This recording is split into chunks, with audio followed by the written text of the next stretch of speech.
Hands together for our General Secretary, Paul Whiteman.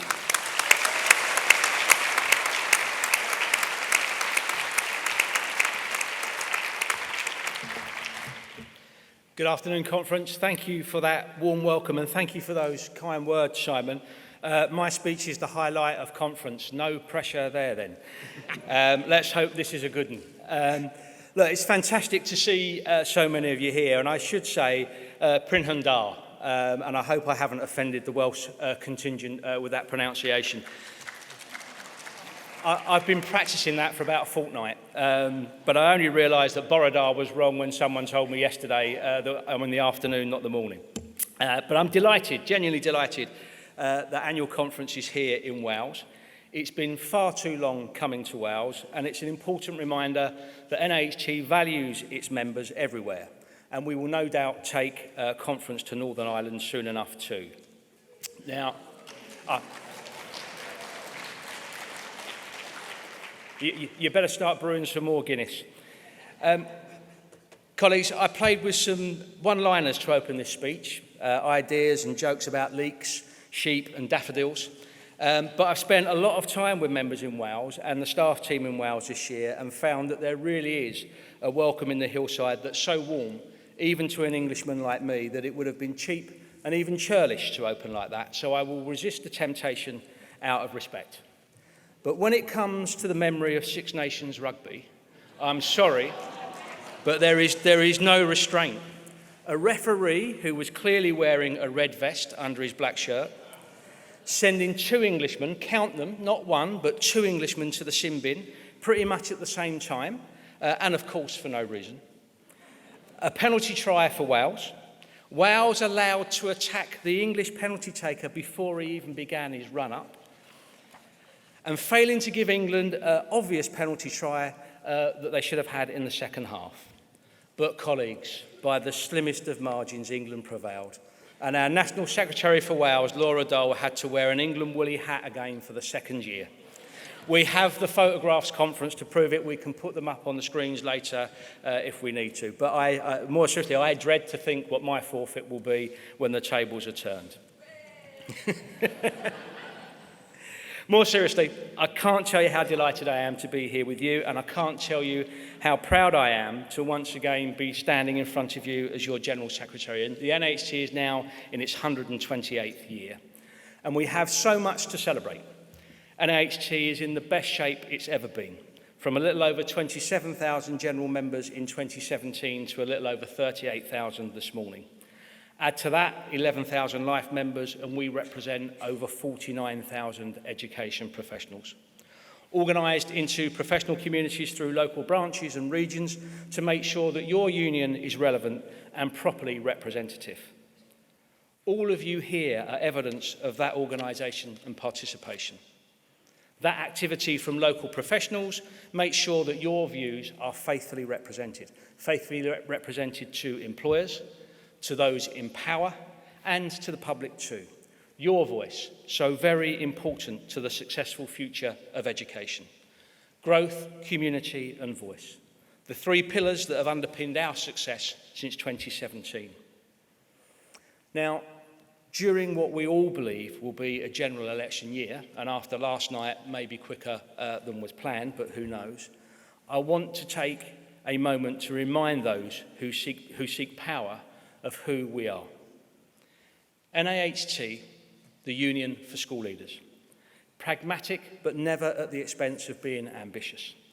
Passionate, but never at the expense of listening to those with opposing views. Reasonable, but never at the expense of standing up and fighting for what we believe in. And for me, the strength and resilience of our union was evidenced so clearly during our industrial disputes here in Wales, across the water in Northern Ireland, and in England too. And not to be left out, members in Jersey, Guernsey and the Isle of Man stood up to injustice too. Now, to make up for my earlier attempt at humour at the expense of our Welsh colleagues, I just want to recall that it was here in Wales that we had our first successful ballot of the 23-24 pay disputes.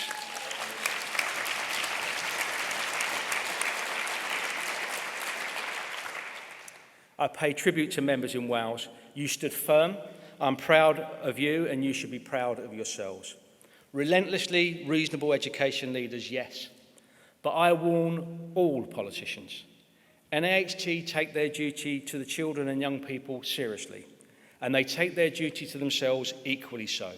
Take them for granted at your peril. They are experts immersed in evidence and not rhetoric. Engage with them. Don't just tick the box. Really listen to the expert advice that they provide. Persuade them. They are not resistant to good change. Do that, and NAHT members will improve your plans and ensure successful implementation.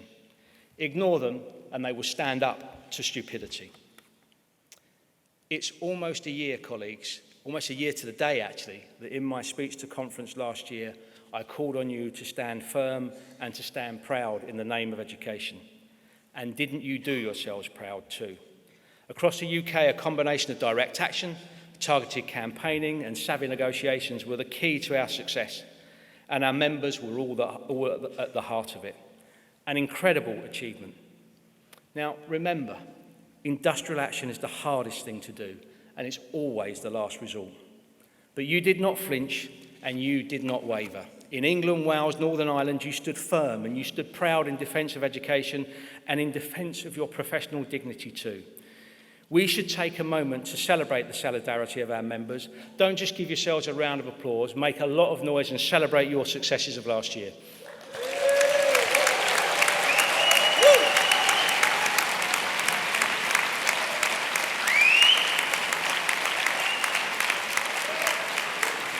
Conference, I celebrate your bravery and your determination, but I'm going to beg you one small indulgence.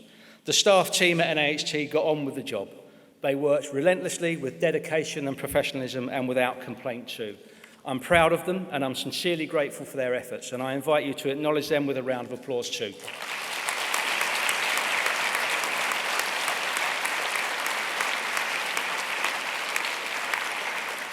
Now, I have no doubt that they're not going to let me off with such a cheap thank you. They're going to catch me at the bar later too, but it will be worth it.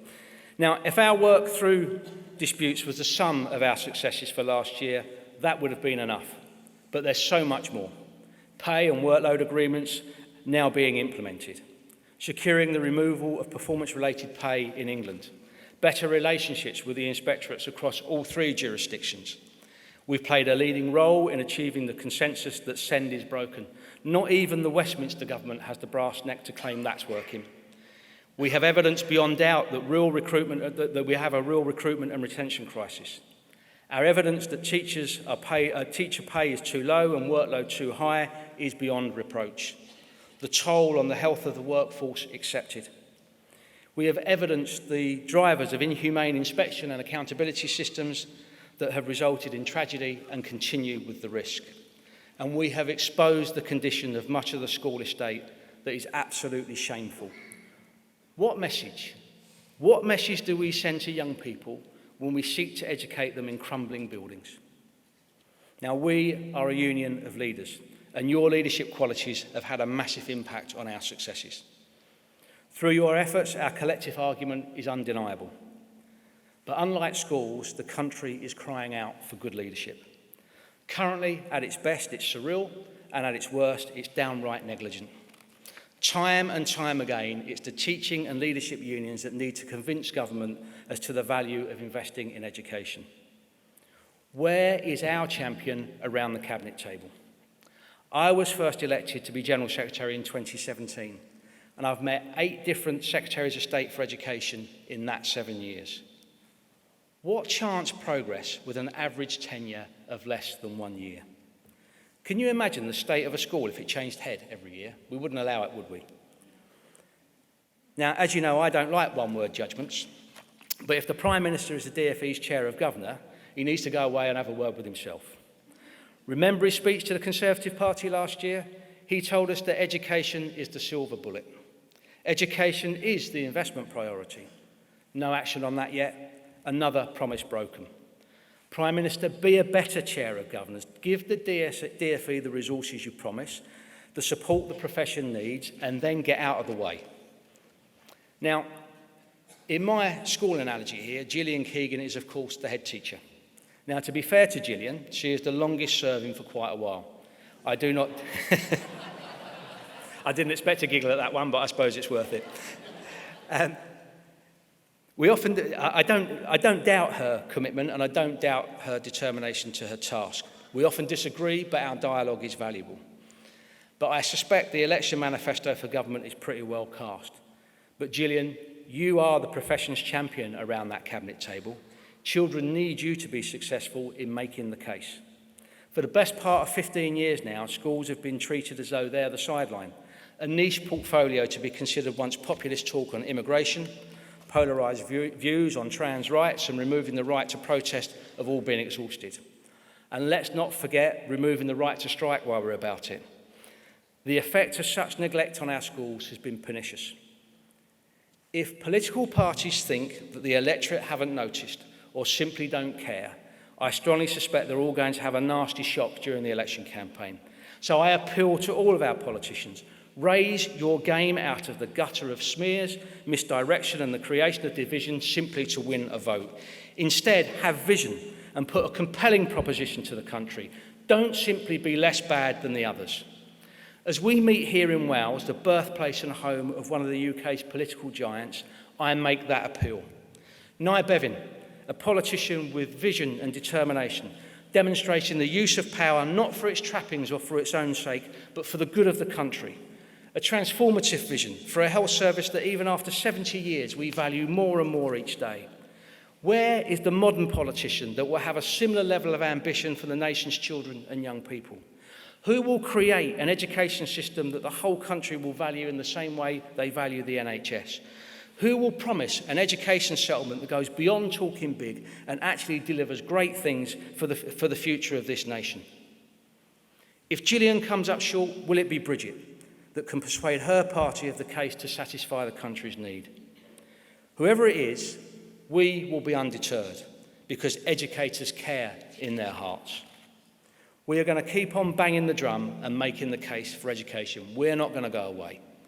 NAHT, fiercely politically neutral, but we won't hold back on our expectation or calling it out when political leaders get it wrong. The prospect of a general election brings with it new opportunities. And my message to the electorate is to demand radically ambitious plans for education. It's not a drain on the public purse, but an essential and urgent investment in the nation's future. If you're serious about building a better future, then you need to start with schools where futures are created. Schools are some of the country's most successful institutions, and that's largely due to the talent determination of our members and their staff. So why not build on this? Why not aim to truly make our schools the very best in the world? It needn't be a pipe dream. Just take a look at some of the amazing work taking place in our members' schools. I see it every time I visit them. Incredible people getting incredible results with incredibly little resource at their disposal. Now just imagine. Imagine what they could do if their wings weren't clipped. Imagine school leaders and their teams realising their goals and helping children thrive in safe, well-maintained environments with the best resources and technology. Imagine a profession that offered graduates the promise of a competitive salary, a sustainable workload where progression to leadership was a truly attractive proposition. Imagine if all of the services orbiting schools, such as health and social care, had resources and capacity to support every child who needed it. And imagine a system of school accountability which supported the people who run the schools to be innovative and brave instead of being hobbled by narrow definitions of success. And the amazing thing, colleagues, is none of this is by any means unachievable. It's all well within the grasp of the next government, and all it would take is vision, a little political bravery, and proper investment. Proper investment for proper reward. Our politicians spend a lot of time viewing issues through a fiscal lens, and the return on investing in education is a no-brainer. So I agree with the Prime Minister. Education can be a silver bullet, but silver is valuable. It costs. But it's durable too. It's an investment that lasts. So to each and every party, I say, put education at the top of your manifesto in the upcoming election, and remind the country what real leadership looks like by leading the way on schools. Now, of course, colleague, this week was always going to be a big week in the news, wasn't it? It's the NAHT conference, after all, the most anticipated event in the annual calendar. And normally the Secretary of State and her shadow are determined to gain the prime speaking slot, after me, of course. But alas, big politics has got in the way. The local and mayoral elections last night mean that both are understandably otherwise engaged. We do have a video address from Bridget Phillipson, and let's hope she addresses some of the appeals that I've made today from politicians. Despite their absence, though, I know that they'll be listening to what we're saying today and listening to what you say over the next couple of days. So it's important, because as well as our call for them to be radically ambitious, there's some triage that needs to be done, and that needs to be done immediately. Shall we start with Ofsted? I'm really grateful that the new Chief Inspector, Sir Martin Oliver, will be joining us this weekend. I know you're all keen to engage with him and hear what he has to say. I'd also like to take this opportunity to acknowledge the positive change in tone and the open attitude for change which has been displayed by Sir Martin since he took up post. But I'm afraid the government response to the Education Select Committee has left a chill in the air. Their complete failure to really address the damage being done is reckless. We have an emergency motion on that one later. And Martin, we cannot blame you for the recklessness of government, but we do need more actions to accompany your words, and we need actions fast. It's a whole year, colleagues, since Ruth Perry's sister Julia addressed conference, and I want to take a moment to pay tribute to Julia and Ruth Perry's family. Their determination not to allow that tragedy to go unnoticed, and their generosity in campaigning in the face of their grief, is a real tribute to Ruth. Ruth's family has opened the door on issues we have been campaigning on since our Commission report in 2018, but I continue to get too many reports of a broken and brutal inspection regime. And despite Sir Martin's efforts, the government has set out its stall to continue on its current course despite the overwhelming evidence that damage is being done. The accountability in its current form resembles a disease root, which creates further havoc across the school ecosystem. From the monumental increases in workload to never-ending cycles of monitoring and accountability, and most importantly to the detriment of our members and their teams' well-being and mental health. It does nothing for children, and it does nothing for families despite the government rhetoric. Accountability and inspection need to be reimagined in their entirety. Now, NAHT have done plenty of work in this area before, publishing 2 well-received reports which considered alternative approaches. Work with us, politicians. We can create a system that works for children and young people, parents and families, and the government too. Over time, we can create a system that will guarantee quality and support continuous improvement, but not damage school leaders and their teams. But that relief is needed immediately. The nation cannot afford to continue to hemorrhage experienced teachers and leaders. So the immediate changes. Right now, let's scrap single word or phrase judgments overall. Let's just get rid of them. Provide a short written report, yes, simply setting out the school's strengths and achievements and priority areas for development. Replace punitive intervention measures with genuine support for those requiring improvement, and get rid of performance tables. Let's design an accountability system that's fair, proportionate, and humane.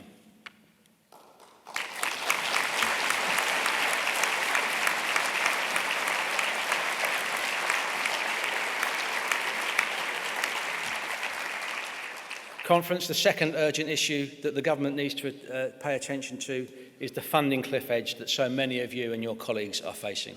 Our latest funding survey indicates the continuing shortfall. This accords with the evidence that we've revealed through the School Cuts campaign alongside other education unions.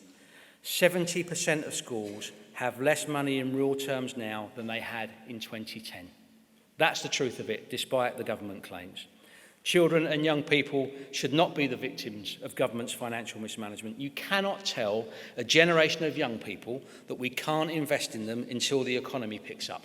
That would be a betrayal to them, and it's a false economy for the nation's future too. So let's fix it, and let's fix it now.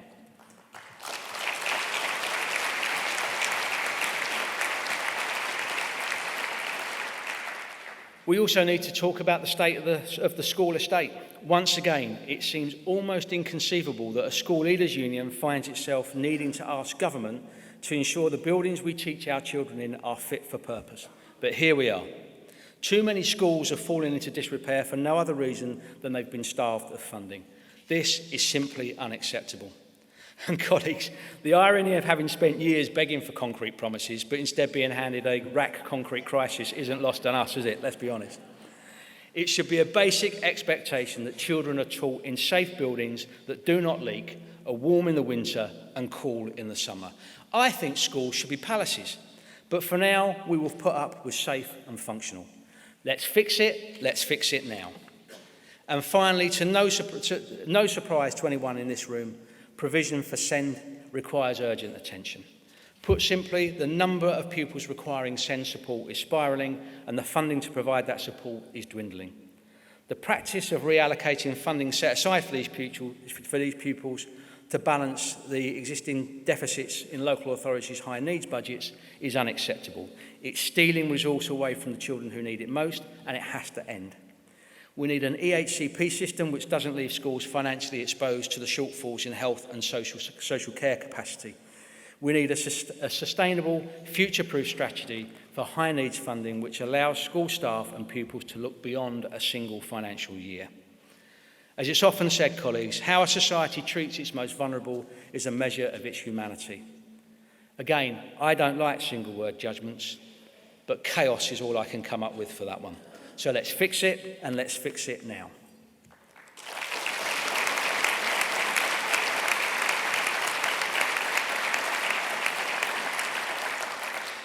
Colleagues, in her speech earlier, Rachel Younger spoke of NAHT's priority campaigns for this year, which also gave rise to the theme of this year's conference, For Their Future. Like Rachel, I'd urge you to read through the campaign aims, which cover inspection and accountability, pay and funding, recruitment and retention, school buildings and estates, special educational needs and disabilities, and workload and well-being. Our expectations are clear. They're comprehensive, but importantly, they're achievable too. So take a look and help us spread the word. Speaking of Rachel, I'd like to congratulate you on your election to President. I look forward to you taking over from Simon in September. I've known Rachel for several years now, and I know her to be principled, focused, and incredibly passionate about both the union and the profession. Our first SBL President, absolutely demonstrating that our ideas for change and success are driven as much by clear-eyed financial and practical management as they are by pedagogical ambition.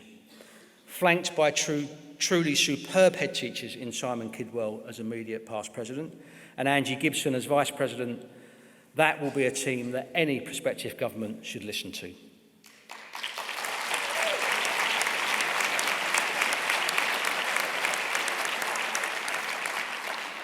I'd also like to echo Rachel's comments about Simon, who's been an absolute star over the last year. His energy and commitment to the role have shone as bright as his smile, and he's been able to articulate our arguments superbly throughout all his engagements with the press. Thank you, Simon, on behalf of your fellow members, and a personal thank you from me too for your support, friendship and humour throughout what's been a really tough year.